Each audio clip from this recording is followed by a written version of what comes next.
തന്നെയാണ്. അങ്ങനെ ചരിത്രം മുന്നോട്ട് പോകുമ്പോ പ്രിയപ്പെട്ടവരെ നമ്മൾ ആലോചിക്കണം. അങ്ങനെ പോയി അവിടുന്ന് മാർച്ച് ചെയ്ത് അവിടുന്ന് പിന്നീട് വേറെ ഒരു കോലത്തിലേക്ക് പോയി ബ്രിട്ടീഷുകാരെ മുസ്ലിമീങ്ങളെ രണ്ടായി പകുത്തു നൽകി. അത് ബ്രിട്ടീഷുകാരന്റെ തന്ത്രമായിരുന്നു. ബറേലവി എന്നും അതേപോലെ തന്നെ ദൈവബന്ധികളെന്നും അങ്ങനെ അവരെ കൊണ്ട് അങ്ങോട്ടും ഇങ്ങോട്ടൊക്കെ അതിപ്പോ പറയേണ്ടുന്ന ഒരു വിഷയമല്ല. ഏതായിരുന്നാലും ശരി, അതിന്റെ പിന്തുടർച്ച പോലെ കാലഘട്ടങ്ങളുടെ മുന്നോട്ട് പോകുമ്പോ നമ്മുടെ പ്രധാനമന്ത്രി സൂഫിസം എന്നതിന്റെ പേരിൽ ഇന്നും അതിന്റെ പിൻഗാമികളെ അവിടെ കൂട്ടിയിട്ട് വലിയ വലിയ സമ്മേളനങ്ങൾ നടക്കാൻ നിങ്ങളറിയോ? ഇതൊക്കെ പറയുമ്പോഴും ഡൽഹിയുടെ ഭാഗങ്ങളിൽ ചില ദർഗകളിൽ കൊണ്ടുപോയി പ്രിയപ്പെട്ട നമ്മുടെ പിന്നെ പ്രധാനമന്ത്രി എന്ന് നമുക്ക് പറയുമ്പോ അവര് ആക്കം കൂട്ടിയിട്ട് കൊണ്ടു നടക്കുകയാണ്. നമ്മൾ പല ഭാഗത്തും അത് കാണാൻ പറ്റും. അതുകൊണ്ട് നമ്മൾ ആലോചിക്കേണ്ടത് എന്താണ്? മുസ്ലിംകൾ എന്ന് പറയുന്ന നമ്മൾ ഇന്ത്യ ചരിത്രത്തിന്റെ എല്ലാ ഭാഗധേയങ്ങളും നിർണയിച്ച ആളുകൾ ഒരു പക്ഷേ ഒരു കാലഘട്ടത്തിന്റെ വല്ലാത്തൊരു വക്രത എന്ന പോലെ ചില ആളുകൾ അങ്ങോട്ടും ഇങ്ങോട്ടും പോയിട്ടുണ്ടാകാം. അതിൽ ഹൈന്ദവരിലും പോയിട്ടുണ്ട്, മുസ്ലിമീങ്ങളും ചെറിയ പക്ഷങ്ങൾ ഉണ്ടായിട്ടുണ്ട്, ഇല്ലെന്ന് നമ്മൾ പറയുന്നില്ല. അവരെയെല്ലാം അതത് കാലഘട്ടത്തിന്റെ ആളുകൾ തട്ടിത്തെറിപ്പിച്ചിട്ടുണ്ട്. നിങ്ങൾ വാര്യംകുന്നത്ത് കുഞ്ഞഹമ്മദാജിയെ കുറിച്ച് പഠിക്കുമ്പോ വാര്യംകുന്നത്ത് കുഞ്ഞഹമ്മദാജി സ്വന്തമായിട്ടൊരു രാഷ്ട്ര നിർമ്മാണം പോലെ ഉണ്ടാക്കിയിട്ട് അതിൽ 6 മുസ്ലിമീങ്ങളെ തൂക്കിലേറ്റിയിട്ടുണ്ട്. വാര്യംകുന്നത്ത് കുഞ്ഞഹമ്മദാജി തന്നെ തൂക്കിലേറ്റിയിട്ടുണ്ട്. എന്തിനാണെന്നറിയോ? ഇന്ത്യയെ ഒറ്റുകൊടുത്തതിന്റെ പേരിൽ വെറും 6 ആളുകളെ. ഇതേപോലെ തന്നെ പ്രിയപ്പെട്ട അപ്പുറത്തുള്ള നായന്മാര് അവരും ഇതേപോലെ തന്നെ അവരുടെ ആളുകൾ ചെയ്തിട്ടുണ്ട്. അവരൊക്കെ ചെയ്തിട്ടുണ്ട്. എന്തുകൊണ്ട്?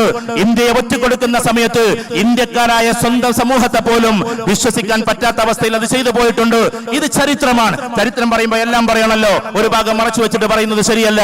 അപ്പൊ നമ്മൾ ആലോചിക്കേണ്ടത് 1921 ഇനി നിങ്ങൾ അറിയണം, ഖിലാഫത്ത് പ്രസ്ഥാനവുമായിട്ട് ഒരു ഭാഗത്ത് കടന്നു വരികയാണ്. എന്താ ഖിലാഫത്ത് പ്രസ്ഥാനം? ഈ ഖിലാഫത്ത് പ്രസ്ഥാനം എന്നുമാർ അതിന് ഏറ്റവും കൂടുതൽ പിന്താങ്ങ് കൊടുത്തത് ഈ പറയുന്ന നമ്മുടെ ഈ സംഘടനയാണ്. അത് ഗാന്ധിജിയാണ് തുടക്കം കുറിക്കുന്നത്. ഖിലാഫത്ത് പ്രസ്ഥാനത്തിന് അന്ന് ഏറ്റവും കൂടുതൽ ആക്കം കൂട്ടിയതാണ് മൗലാന മുഹമ്മദ് അലി ജൗഹർ. ചരിത്രം നമ്മൾ പഠിക്കണം. അലിഗഡ് മൂവ്മെന്റിലൂടെ ഉണ്ടായി ഖിലാഫത്ത് പ്രസ്ഥാനത്തിലേക്ക് ചുവടുമാറ്റം നടത്തിയ മൗലാന മുഹമ്മദ് അലി ജൗഹറിനെ ഞാൻ പല വേദിയിലും പറയുന്നതാണ്. എന്ന് വെച്ചാൽ ഇന്ത്യ എന്ന് പറയുന്ന രാജ്യത്തിന് വേണ്ടി ഇത്രമാത്രം സംസാരിച്ച ഒരാള് ഇന്ത്യ ചരിത്രത്തിലില്ല എന്ന് ഗാന്ധിജി പോലും കുറിച്ചു വെക്കുന്നുണ്ട്. Mister George, if you ask about my region, firstly, secondly, finally, I am a Muslim, I am a Muslim, I am a Muslim. Mr. George, if you ask about my nation, firstly, secondly, finally, I am an Indian, I am an Indian, I am an Indian. ഇത് പറഞ്ഞുകൊണ്ടാണ് അദ്ദേഹം ആ വേദിയിൽ തന്നെ വീഴുന്നതും Oxford ആശുപത്രിയിലേക്ക് പോകുന്നതും. 2 ആഴ്ച മുമ്പ് അദ്ദേഹത്തിന്റെ ഖബർഗഹത്തിൽ നമ്മൾ പോയിരുന്നു ഫലസ്തീനിൽ. അവിടെ പോയിട്ട് നമ്മൾ നോക്കുമ്പോ ഇത്രയും ശക്തമായി പറഞ്ഞ ഒരാളെ ഇന്ത്യ ചരിത്രത്തിൽ നമുക്ക് കാണാൻ കഴിയില്ല. ഇങ്ങനെ ഖിലാഫത്ത് പ്രസ്ഥാനം ഗാന്ധിജി 2 തവണയാണ് കേരളം സന്ദർശിച്ചത്. ഈ കേരളം സന്ദർശിച്ചത് 2 തവണയും ഒന്ന് തിരുനാവായയുടെ മലപ്പുറത്ത് വന്നുകൊണ്ട് സംസാരിച്ചതും മറ്റൊന്ന് മലപ്പുറത്തിന്റെ ഭാഗത്ത് വന്ന് സംസാരിച്ചതും ഖിലാഫത്തുകാരെ പിന്തുണക്കണമെന്ന് പറയാനാണ്. എന്തിനാണെന്നറിയോ? കാരണം എങ്ങനെയെങ്കിലും ഇന്ത്യക്കൊന്ന് സ്വാതന്ത്ര്യം കിട്ടണം. മുസ്ലിമീങ്ങളെയും കൂട്ടി ഹൈന്ദവരെയും കൂട്ടി മറ്റുള്ളവരെയും കൂട്ടി എങ്ങനെയെങ്കിലും ഇന്ത്യക്ക് സ്വാതന്ത്ര്യം എന്നതാണ്. ഒരു ഭാഗത്ത് മൗലാന അബുൽ കലാം ആസാദ് ചർച്ചയ്ക്ക് വേണ്ടി പോകുന്നു, വേറൊരു ഭാഗത്ത് വിഭജനം നടക്കുന്നു. ആ സമയത്ത് മൗലാന അബുൽ കലാം ആസാദ് ചോദിച്ച ഒരു ചോദ്യമുണ്ട്, mister Gandhi, are you dye? നിങ്ങൾ മരിച്ചുപോയോ മിസ്റ്റർ ഗാന്ധി എന്നാണ്. ആ സമയത്ത് ഗാന്ധി കരഞ്ഞുകൊണ്ട് പറയുന്നത്, മോഹൻദാസ് കരംചന്ദ് ഗാന്ധി പറയുന്നത്, ഒരു വീട്ടിലെ 2 മക്കൾ വഴക്ക് കൂടിയാൽ ഒരു പിതാവ് പിന്നെ എന്ത് ചെയ്യണമെന്നതാണ്. ചുരുക്കി പറഞ്ഞാൽ വിഭജനം വല്ലാത്തൊരു സങ്കടക്കടൽ പോലെ കടന്നുപോയി.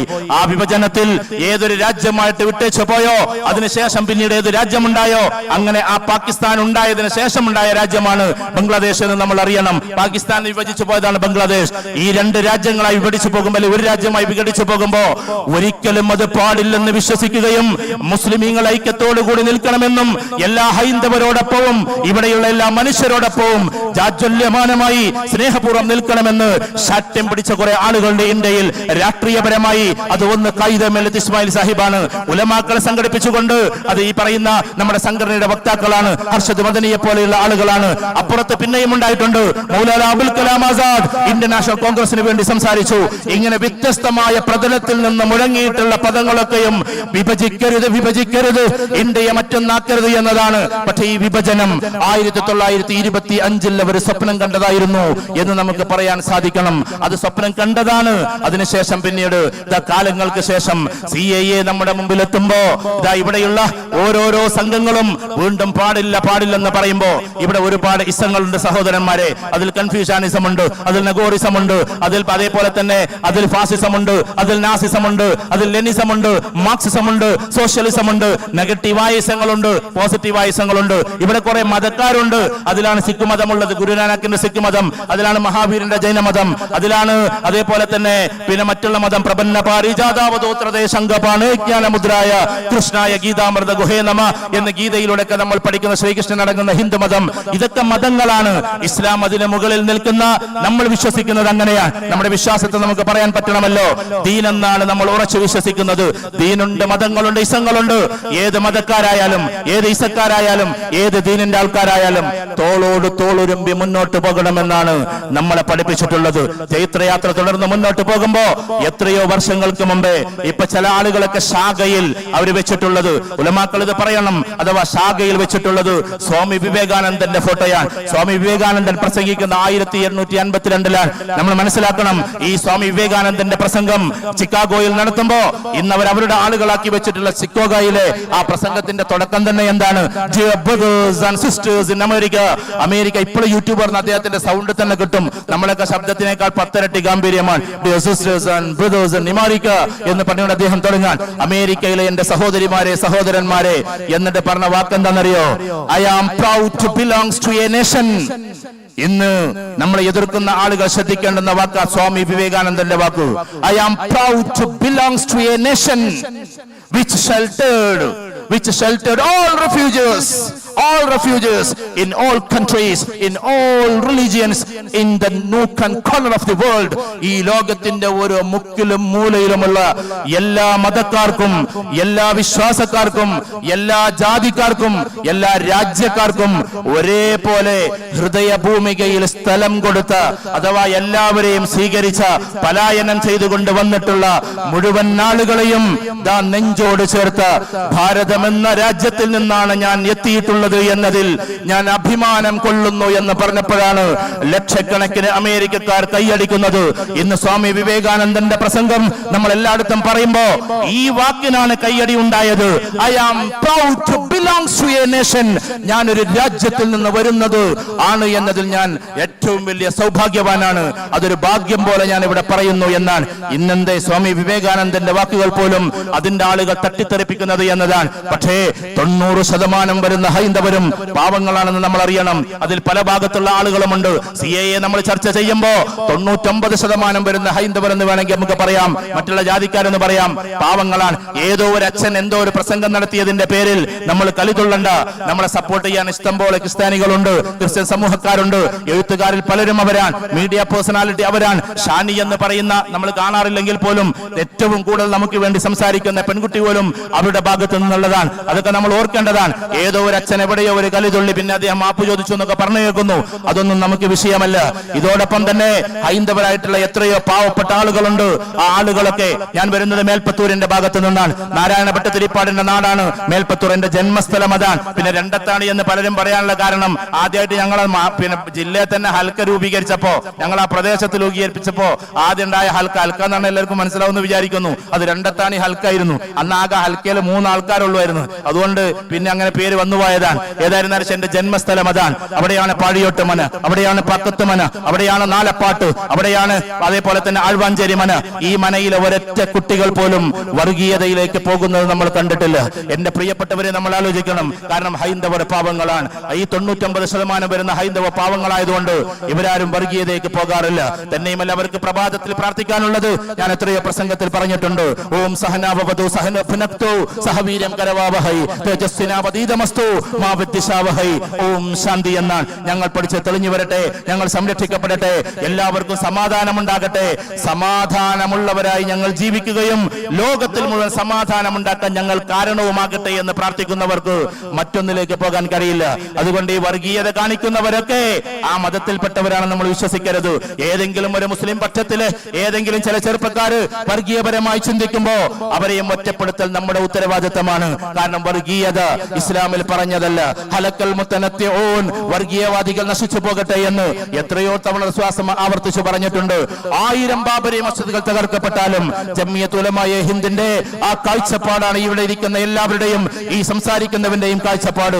അതുകൊണ്ട് പറഞ്ഞോട്ടെ, വേദനയുണ്ട് നമുക്ക് മസ്ജിദ് തകരുമ്പോ, വേദനയുണ്ട് നമുക്ക് മറ്റുള്ളവരത് കാബാലികരെ പോലെ തകർക്കുമ്പോ. അതിനുവേണ്ടിയുള്ള നിയമത്തിന് വേണ്ടി നമ്മൾ കാത്തിരിക്കുന്നു. പ്രിയപ്പെട്ട സുപ്രീം കോടതിയോട് നമുക്ക് ഏറ്റവും വലിയ അഭിമാനമുണ്ട്, സ്നേഹമുണ്ട്. ആ വിധിക്ക് വേണ്ടി നമ്മൾ കാത്തിരിക്കാൻ. എന്നാൽ എന്നാൽ നമ്മുടെ വിശ്വാസം എന്താ? 1000 ബാബരി മസ്ജിദുകൾ തകർക്കപ്പെട്ടാലും ഒരു വിഗ്രഹത്തിൽ പോലും തൊടില്ല എന്നതാണ്. കാരണം അങ്ങനെ തൊട്ടാൽ നിങ്ങൾ എന്നിൽപ്പെട്ടവരല്ലെന്ന് നമ്മുടെ സുസ്ലാസമ പഠിപ്പിച്ചിട്ടുണ്ട്.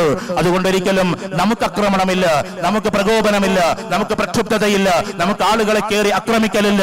ഇതൊന്നും ഇസ്ലാമിൽ പറഞ്ഞ കാര്യമേ അല്ല. സമചിത്തതയോടെ പക്വതയോടെ ചരിത്രം മനസ്സിലാക്കി നമ്മൾ പോകുമ്പോ ആ ചരിത്രത്തിന്റെ ഒരു വാല് കൂടി പറയാനേ ഇനി എനിക്ക് സമയമുള്ളൂ. ആ ചരിത്രം ഇതാണ്. അഥവാ ഇസ്രായേൽ ലോകത്തിന് മുഴുവൻ കൺട്രോൾ ചെയ്തുകൊണ്ടിരിക്കാൻ, റോത്ത്ചൈൽഡ് ഫാമിലി ലോകത്തെ മുഴുവൻ കൺട്രോൾ ചെയ്തുകൊണ്ടിരിക്കാൻ, ആ റോത്ത്ചൈൽഡ് ഫാമിലിയാണ് ലോകത്തിലെല്ലാം നിയന്ത്രിച്ചു കൊണ്ടിരിക്കുന്നത് എന്ന അവരുടെ വിശ്വാസം. അതാണ് പിന്നെ എന്റെ വരെ പോവാ. ഖിയാമത്ത് നാളിന്റെ അടയാളങ്ങളൊക്കെ നിങ്ങൾ ഓർത്തു വെക്കുന്നത് നല്ലതാണ്. പക്ഷെ അതിനോട് അറ്റാച്ച് ചെയ്യുന്ന ചില കാര്യങ്ങളുണ്ട്. ഇസ്ലാമിനെ ആഗോളതലത്തിൽ എതിർക്കാൻ 4 കാരണങ്ങളുണ്ട്. മുത്തഅല്ലിമീങ്ങൾ ഇത് മനസ്സിലാക്കണം. ഇസ്ലാമിന്റെ വ്യാപനമല്ല അവരുടെ പ്രശ്നം. ലോകത്തിലെ ഏറ്റവും വലിയ വ്യാപാരം ഒന്ന് ചൂതാട്ടമാണ്, ഗാംബ്ലിംഗ് എന്ന് പറയുന്നതാണ്. രണ്ടാമത്തെ വ്യാപാരം എന്ന് പറഞ്ഞാൽ അത് ഡ്രഗ്സ് ആണ്, എന്ന് പറഞ്ഞാൽ മയക്കുമരുന്നുകളാണ്. മൂന്നാമത്തെ വ്യാപാരം സെക്സ് ടൂറിസമാണ്. ഇവിടെ പറയാൻ എനിക്ക് മടിയുണ്ട്, അതാണ് ഏറ്റവും വലിയ വ്യാപാരം. 4ാമത്തെ വ്യാപാരം മദ്യമാണ്. ഈ 4 സാധനത്തിനെയും ഏറ്റവും ശക്തമായി എതിർത്തിട്ടുള്ള ഒരു ടീമാണ് ഇസ്ലാം എന്ന് പറഞ്ഞാൽ. അതുകൊണ്ട് കോർപ്പറേറ്റ് ഭീമന്മാർക്ക് പേടി ഇസ്ലാം വലുതാവോ ഇസ്ലാം ചെറുതാവോ എന്നുള്ളതൊന്നല്ല, അവരുടെ ബിസിനസ് നിശ്ചലമായി പോകുമെന്നതാണ്. ലണ്ടൻ സിറ്റിയിൽ നമ്മൾ പോകുമ്പോ 420 പള്ളികളെയാണ്, ഞാൻ കഴിഞ്ഞ വർഷം അവിടെ ഒരു പരിപാടിക്ക് വേണ്ടി പോയിരുന്നു, 420 പള്ളികളെയാണ് ക്രിസ്ത്യൻ സമൂഹം മുസ്ലിമീങ്ങൾക്ക് വേണ്ടി നൽകിയിട്ടുള്ളത് ലണ്ടൻ സിറ്റിയിൽ മാത്രം. ഓസ്ട്രേലിയയിലും അങ്ങനെ തന്നെ നടപ്പിലാക്കിക്കൊണ്ടിരിക്കുന്നത്. അതുകൊണ്ട് ലോകത്തിൽ അങ്ങനെ വളരുമ്പോ ഞങ്ങളുടെ ബിസിനസ് നിൽക്കുമോ എന്ന കോർപ്പറേറ്റ് ഭീമന്മാരുടെ ആശങ്കയാണ് സത്യത്തിൽ ഇതിനെക്കുറിച്ചുള്ള എതിർപ്പെന്ന് ലോകത്തിലെ ഏറ്റവും നല്ല എഴുത്തുകാരായിട്ടുള്ള നേരത്തെ പറഞ്ഞ എഡ്വാർഡ് സ്നൂഡൻ അല്ല എഡ്വാർഡ് സയ്യിദും അതേപോലെ തന്നെ നാം ചോംസ്കിയും റോബർട്ട് ഫിസ്കും ഒക്കെ അവിടെ എഴുത്തുകളിൽ എഴുതി വെക്കുമ്പോ ഞാൻ മറ്റ് കൃതിക്കാരെ ഇവിടെ ഉച്ചരിക്കാനുള്ള കാരണം അഥവാ ഇന്ന് ഉച്ചരിക്കേണ്ടത് അങ്ങനെയാണ് എന്നതുകൊണ്ടാണ്. അതുകൊണ്ട് അവർ എഴുതി വെക്കുമ്പോ ഇസ്ലാമിനെ എതിർക്കാനുള്ള കാരണം അതാണ്. അതുകൊണ്ട് എന്റെ പ്രിയപ്പെട്ടവരെ ഞാൻ അവസാനിപ്പിക്കുകയാണ്. പ്രിയപ്പെട്ട നമ്മുടെ ഈ രാജ്യത്ത് ഇങ്ങനെ വരുന്ന സമയത്ത് ആരെയാണ് ഇവർക്ക് പുറത്താക്കേണ്ടത് എന്നറിയുമോ? നമ്മളൊന്ന് ഇന്ത്യയുടെ പതാകയെ കുറിച്ചൊന്ന് ഓർക്കുക. ആ പതാകയിലേക്ക് നമ്മൾ പോകുമ്പോ ഉലമാക്കൾ അറിയേണ്ടുന്ന ഒരു കാര്യം കൂടി അതിന്റെ ഇടയിൽ സൂചിപ്പിച്ചു കൊള്ളട്ടെ. അഥവാ ഈ വരുന്ന വഴിയിൽ 2 ടെസ്റ്റിംഗ് ഉണ്ടായിട്ടുണ്ട്. ആ ഒരു ടെസ്റ്റ് വഹദത്തുൽ വുജൂദാൻ, മറ്റൊന്ന് വഹദത്തുൽ ശുഹൂദാൻ. വഹദത്തുൽ വുജൂദ് എന്ത്, വഹദത്തുൽ ശുഹൂദ് എന്ത്, ഉലമാക്കളുടെ മുമ്പിൽ വെച്ച് നിങ്ങൾ പഠിക്കേണ്ടതാണ്. എന്താണ് മുസവി മശ്റബ്, എന്താണ് മുഹമ്മദി മശ്റബ്, എന്തുകൊണ്ട് ദൈവബന്ധം ഉണ്ടായി, എന്തുകൊണ്ട് ജമിയത്ത് ഉലമായ ഹിന്ദ് ഉണ്ടായി, എന്തുകൊണ്ട് ഖബറിലേക്ക് പോകണം പ്രാർത്ഥിക്കണം, അതൊക്കെ വേറെ കാര്യം. സത്യത്തിൽ ഇന്ന് യൂട്യൂബ് തുറന്നാല് സത്യത്തിൽ കാണുക തബ്ലീഗ് ജമാഅത്ത് അതേപോലെ തന്നെ ദൈവബന്ധ ഉലമ എന്ന് പറഞ്ഞിട്ട് 1000 സൈറ്റുകൾ നിങ്ങൾക്ക് കാണാം. അതിലൊക്കെ പറഞ്ഞത് is A part of Salafism, is A part of മുജാഹിദിസം, is A part of ഇത്, ഈസ് എ പാർട്ട് ഓഫ് അത്. എല്ലാവരും കയറ്റി വിട്ടുകൊണ്ടേയിരിക്കാണ്. നമുക്ക് പിന്നെ പണിയൊന്നും ഇല്ലാത്തതുകൊണ്ട് നമുക്കത് അറിയില്ല. ഇങ്ങനെയാ നമ്മളിരിക്കുന്നത്. അങ്ങനെ പോവാൻ അതിൽ നമ്മൾ അറിയേണ്ടുന്ന ഒരു വല്ലാത്തൊരു സംഭവമുണ്ട്. എന്ന് വെച്ചാൽ ദൈവബന്ധിനെയും ഉലമായ ഹിന്ദിനെയും ഒക്കെ ഒരു സൈഡിലേക്ക് ആക്കുന്ന രീതിയിൽ ഇന്നത്തെ ഭരണാധികാരികൾക്ക് കൊണ്ടുപോകൽ അനിവാര്യതയാണ്. കാരണം എന്നും ഇന്റർനാഷണൽ കോൺഗ്രസിന്റെ കൂടെ, ഇന്ത്യയുടെ സൗഹാർദ്ദത്തിന്റെ കൂടെ, ഇന്ത്യയുടെ നോവിന്റെ കൂടെ നിന്നിട്ടുള്ള ആളുകളാണ്. ഞാൻ നേരത്തെ പറഞ്ഞല്ലോ, വ്യഗ്രതപ്പെട്ടുകൊണ്ട് 299 ജനതയെ അണ്ടമാൻ നിക്കോബാർ ദ്വീപിലേക്ക് അന്ന് നാട് കടത്തുകയുണ്ടായി. 1921 കാലഘട്ടം. നിങ്ങൾ അറിയണം, അന്ന് ബമ്പറം തങ്ങളുടെ മകനെ നാട് കടത്തപ്പെട്ട കാലഘട്ടമാണ്. ഇവിടുന്ന് നാട് കടത്തി. മറ്റൊന്നെന്താ കാരണം? ആ പാരമ്പര്യത്തിലൂടെ പോകുമ്പോ യഥാർത്ഥമായ ദീൻ ഉണ്ടാകുമോ എന്ന പേടിയാണ്. രണ്ടാമത്തത് എന്താ ഉണ്ടായത്? രണ്ടാമതുണ്ടായത് ഈ പറയുന്ന നേരത്തെ പറഞ്ഞ വാര്യംകുന്നത്ത് കുഞ്ഞഹമ്മദാജിയുടെ പിതാവിനെയും അണ്ടമാനിലേക്ക് നാട് കടത്തി. വാര്യംകുന്നത്ത് കുഞ്ഞഹമ്മദാജിയെ ലോക്ക് ചെയ്തു. ആലി മുസ്ലിയാർ നേതൃത്വം കൊടുക്കാണ്. ആലി മുസ്ലിയാർ ലോക്ക് ചെയ്തു.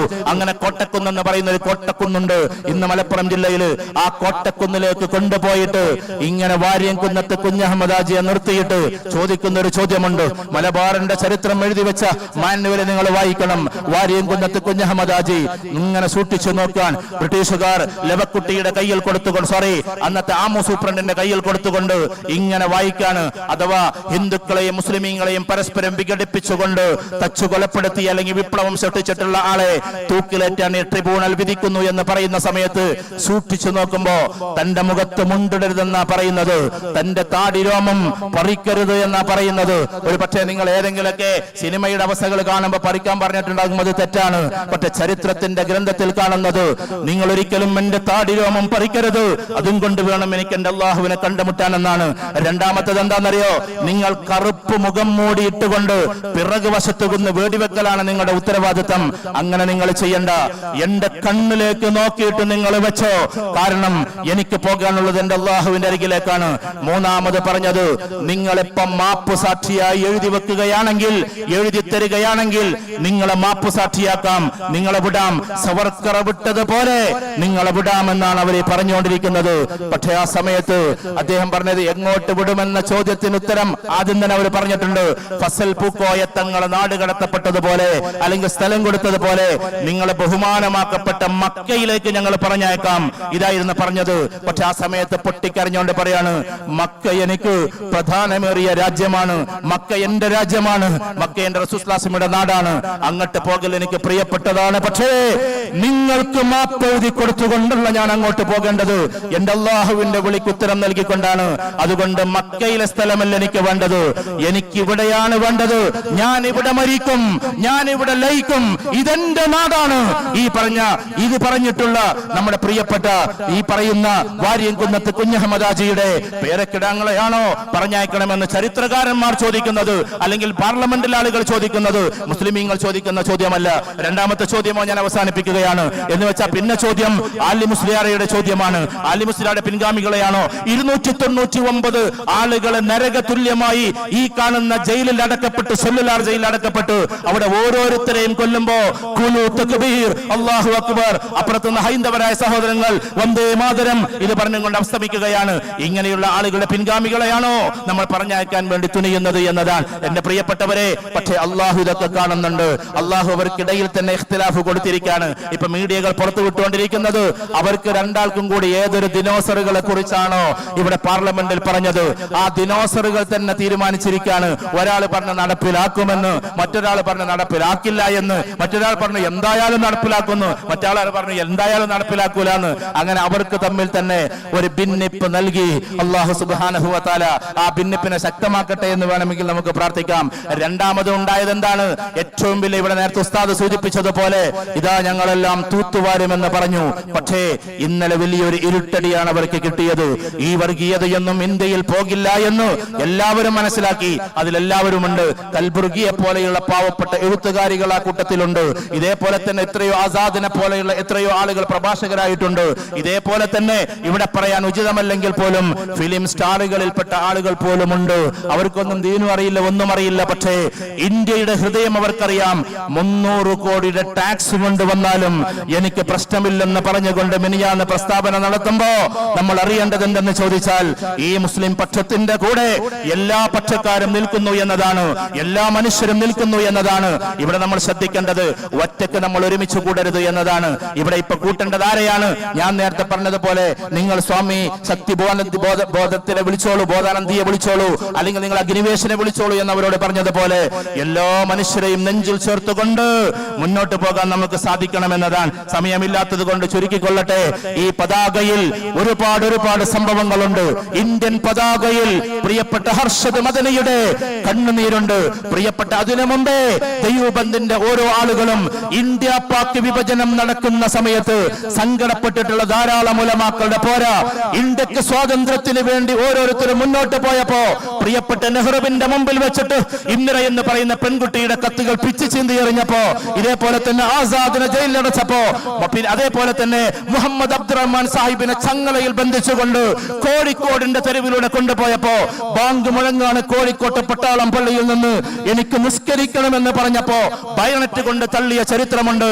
തള്ളിയപ്പോ പറഞ്ഞത് എന്താ? എന്നെ ഇവിടെ വെച്ച് വെടിവെച്ച് വന്നോളൂ, എന്നാലും എനിക്ക് നിസ്കരിക്കാതെ പോകാൻ കഴിയില്ല എന്നാണ് മുഹമ്മദ് അബ്ദുറഹ്മാൻ സാഹിബ് പറഞ്ഞു വെച്ചത്. അങ്ങനെ അന്നാണ് പട്ടാളം പള്ളിയുടെ ചുറ്റുവട്ടത്തും പട്ടാളം വളഞ്ഞത്. അങ്ങനെയാണ് കെട്ടിവെച്ച ചങ്ങല പോലും അഴിച്ചു കൊടുക്കാതെ അവസാനത്തെ തന്റെ നിസ്കാരം മുഹമ്മദ് അബ്ദുറഹ്മാൻ സാഹിബ് കോഴിക്കോട്ടെ പട്ടാളം പള്ളിയിൽ വെച്ച് നിസ്കരിക്കുന്നത്. ഇങ്ങനെ മുഹമ്മദ് അബ്ദുറഹ്മാൻ സാഹിബിന്റെ കണ്ണുനീരുണ്ട്, ഇങ്ങനെ 1000 ആളുകളുടെ കണ്ണുനീരുണ്ട്, നെഹ്റുവിന്റെ കണ്ണുനീരുണ്ട്, നേതാജി സുഭാഷ് ചന്ദ്രബോസിന്റെ കൂടെ INA-യിൽ ചേർന്നിട്ടുള്ള എത്രയോ യുവാക്കളുടെ കണ്ണുനീരുണ്ട്. എന്റെ പ്രിയപ്പെട്ട ഇന്ത്യയുടെ പതാക ഇങ്ങനെ വിതമ്പിക്കരയുകയാണ് എന്ന്. നമ്മുടെ പതാക അതിൽ ഏറ്റവും കൂടുതൽ ശക്തി കേന്ദ്രമായി നിന്നത് എന്നും ജംഇയ്യത്തെ ഉലമായെ ഹിന്ദ് എന്താണ് എന്ന് ഇന്ത്യ ചരിത്രം ലിഖിതമായി എഴുതി വെക്കപ്പെട്ടിട്ടുണ്ട്. ആർക്കും തിരുത്താതെ, ഇന്ത്യ ഇനിയും വിഭജിക്കാതെ, ഇന്ത്യയിലെ മനുഷ്യർക്കിടയിൽ മതിൽക്കെട്ടുകൾ കെട്ടാതെ മുന്നോട്ട് പോകണമെന്നാണ് നമ്മുടെ ഏറ്റവും വലിയ വാശി. അതുകൊണ്ട് ഇന്ത്യയിൽ വർഗീയതയില്ലാതെ ഇനിയും മുന്നോട്ട് കൊണ്ടുപോകണം. അതുകൊണ്ട് എന്റെ ഉലമാക്കളോട് ഒരു എളിയ പ്രതിനിധി എന്ന നിലക്ക് എനിക്ക് പറയാനുള്ള ഒറ്റ കാര്യമേ ഉള്ളൂ. ആ കാര്യം ഇതാണ്: നിസ്കാരത്തിന് ശേഷം പ്രിയപ്പെട്ട ഭാരതത്തിന് വേണ്ടി പ്രാർത്ഥിച്ചേക്കുക. ആ പ്രാർത്ഥനയിൽ അല്ലാഹുവേ, ഞങ്ങളുടെ ഈ രാജ്യത്ത് വർഗീയ കലാപമില്ലാതെ കാക്കണേ എന്നാണ്. 5 വർഷം കൂടി ബാക്കിയുണ്ടെന്നവർ ബീമ്പളക്കുന്ന സമയത്ത് ഈ 5 വർഷത്തിന്റെ ഇടയിൽ ഒരൊറ്റ വർഗീയ കലാപവുമില്ലാതെ ഞങ്ങളുടെ പ്രിയപ്പെട്ട ഭാരതത്തെ കാക്കണേ എന്ന് അള്ളാഹുവോട് നമ്മൾ പ്രാർത്ഥിച്ചുകൊണ്ടേയിരിക്കണം. കാരണം ഹിറ്റ്ലറിൽ നിന്ന് പഠിച്ചിട്ടാണ് അവർ വന്നിട്ടുള്ളത്. ഞാൻ ഒറ്റ കാര്യം പറഞ്ഞ് അവസാനിപ്പിച്ചു കൊള്ളട്ടെ. മെയിൻ ഗാഫ് വായിക്കുമ്പോ ഇടക്കിടക്ക് അഡോൾഫ് ഹിറ്റ്ലർ 60 ലക്ഷം ആളുകളെ ഗ്യാസ് ചേമ്പറിലിട്ട് ചുട്ടുകൊന്നിട്ടുള്ള അഡോൾഫ് ഹിറ്റ്ലർ പറയുന്ന വാക്ക് എന്തെന്നറിയോ? നിങ്ങളത് വായിക്കണം. A good day will come, a good day will come. തന്റെ നാസി പട്ടാളത്തെ നിർത്തിക്കൊണ്ട് ലക്ഷക്കണക്കിന് സൈന്യമാണ്, ഉയരം കുറഞ്ഞ ആളുമാണ്. എന്നിട്ട് എന്ന് ചോദിക്കുമ്പോ യെസ് ബോസ് എന്ന് പറഞ്ഞുകൊണ്ട് അവർ അലറാണ്. ആ സമയത്ത് അവരോട് സന്തോഷ വാർത്ത അറിയിക്കുന്ന പദമാണ് a good day will come. നല്ല സന്തോഷകരമായ ഒരു ദിനം വരുമെന്ന്. ദൗർഭാഗ്യമെന്ന് പറയട്ടെ, നമ്മുടെ പ്രധാനമന്ത്രി അത് ഹിന്ദിയിൽ പറഞ്ഞുകൊണ്ടിരിക്കുകയാണ്. അച്ഛാ ദിൻ ആയേഗ, അച്ഛാ ദിൻ ആയേഗ. വാക്ക് പോലും കടമെടുത്ത് സംസാരിക്കുന്ന ഒരു പ്രധാനമന്ത്രി ഒരു പക്ഷേ കാലഘട്ടത്തിന്റെ ദുഃഖമായിരിക്കാം. അദ്ദേഹത്തിന് മനംമാറ്റം ഉണ്ടാകട്ടെ എന്ന പ്രാർത്ഥനയോടെ. CIA കണ്ടിട്ട് ആരും പേടിക്കണ്ട. കാരണം എന്തെന്ന് ചോദിച്ചാൽ അള്ളാഹുവിന്റെ ഒരു തർത്തീബ് നടക്കുന്നുണ്ട്. അല്ലാതെ ഇത്രയും ഇന്നലെയും ഞാൻ വൈകുന്നേരം ഈ നാദാപുരത്ത് ഒരു ഒരു ഇതിനാലെ സംസാരിച്ചത് എത്രയോ ആളുകൾ ആൾക്കൂട്ടലോട് ഉസ്താദ് പറഞ്ഞതുപോലെ. പക്ഷെ ഇന്ത്യ തെരുവിലേക്ക് ഇറങ്ങിയിരിക്കാൻ എന്തിന്റെ പ്രശ്നം കാരണത്താലാണ്? മനുഷ്യ മനസ്സുകളെ കാത്തു സൂക്ഷിക്കാൻ വേണ്ടിയിട്ടാണ്. അത് വിദ്യാർത്ഥികൾ മുതൽ പ്രായം ചെന്നവരെ, എഴുത്തുകാർ മുതൽ അങ്ങോട്ട് പ്രഭാഷകർ മുതൽ, ചിന്തകർ മുതൽ, നേരത്തെ പറഞ്ഞ ആളുകൾ മുതൽ എല്ലാവരും ഒരേപോലെ രംഗപ്രവേശനം നടത്തുമ്പോ ഭയപ്പാടില്ലാതെ സൗഹാർദ്ദത്തോടെ മുന്നോട്ട് പോവുക. സുന്ദരമായി മുന്നോട്ട് പോകാൻ നമുക്ക് സാധ്യമാകട്ടെ എന്ന പ്രാർത്ഥനയോടെ. ഇവിടെ കുറെ കാര്യങ്ങൾ പറയാനുണ്ട്, പക്ഷേ സമയം അനുവദിക്കുന്നില്ല. എന്നാലും ഇന്ത്യയുടെ ആത്മാവിനെ തിരിച്ചു പിടിക്കുക, മനോഹരമായി തിരിച്ചു പിടിച്ചിട്ട് മുന്നോട്ട് പോകാൻ. ഇതുവരെ ജംഇയ്യത്തുൽ ഉലമായെ ഹിന്ദ് ഇന്ത്യൻ സ്വാതന്ത്ര്യ സമരത്തിലും ആ ദൈവബന്ധി ഉലമാക്കളും അതിനുശേഷം ഇത് രൂപീകരിച്ചതിന് ശേഷം ഇന്ത്യയെ സൗഹാർദ്ദപൂർവ്വം കൊണ്ടുപോയതുപോലെ ഇന്നും ഇന്ത്യയെ കൊണ്ടുപോകാൻ ഈ ജംഇയ്യത്തുൽ ഉലമായെ ഹിന്ദ് സന്നദ്ധമാണ് എന്ന് ഈ ഭാരതത്തിന്റെ ജനതയെ നമ്മൾ അറിയിക്കുകയാണ്. അഥവാ മുസ്ലിം പക്ഷത്തെ ഒരുമിച്ച് കൂട്ടിക്കൊണ്ട് ഞങ്ങൾ ഇന്ത്യയോടൊപ്പമുണ്ട്. ഇന്ത്യയുടെ സൗഹാർദ്ദത്തെ തകർക്കാൻ ഞങ്ങൾ ഒരുക്കമല്ല. ഇന്ത്യയുടെ ആത്മാവ് നോവിക്കാൻ ഞങ്ങൾ ഒരുക്കമല്ല. ഇന്ത്യയുടെ പതാകയെ ഏതെങ്കിലും വർഗീയവാദികൾക്ക് പിച്ചുകീറാനുള്ളതല്ല എന്ന് 132 കോടി ജനതയോട് ഈ കാണുന്ന മലയാളക്കരയിലെ എറണാകുളത്തിന്റെ ടൗൺ ഹാളിൽ വെച്ച് പ്രിയപ്പെട്ട ജംഇയ്യത്തുൽ ഉലമായെ ഹിന്ദിന്റെ സുന്ദരമായൊരു കാവ്യം പോലെ സുന്ദരമായൊരു ബിഗ് സലൂട്ട് പ്രിയപ്പെട്ട ഇന്ത്യക്ക് വേണ്ടി നമ്മൾ നൽകിക്കൊണ്ട് അവസാനിപ്പിച്ചു കൊള്ളട്ടെ. അള്ളാഹു എല്ലാം നല്ല രീതിയിലാക്കട്ടെ എന്ന പ്രാർത്ഥനയോടെ അസ്സലാമു അലൈക്കും വറഹ്മത്തുള്ളാഹി വബറകാതുഹു.